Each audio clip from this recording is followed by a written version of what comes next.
ஒன்று சொல்வேன், யாரையும் எவரையும் எந்த வீட்டையும் எந்த நாட்டையும் சாட்டையில்லா பம்பரம் போல் ஆட்டி வைக்கிறான் இறைவன்.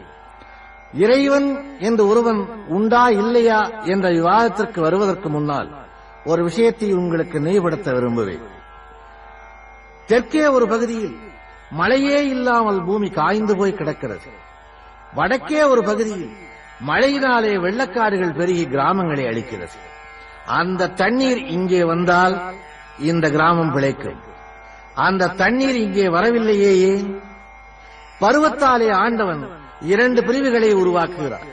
மழை இல்லையே என்று எண்ணுகிறவன் அவனை நினைக்க வேண்டும். ஐயோ இவ்வளவு மழையா என்று எண்ணுகிறவனும் அவனை நினைக்க வேண்டும். தண்ணீர் இல்லை, குடிக்க தண்ணீர் இல்லை என்று ஏங்குகிறோம். கடற்கரையில் வாழுகின்ற மக்களும் ஏங்குகிறோம். கடலிலே நிறைய தண்ணீர் இருக்கிறது.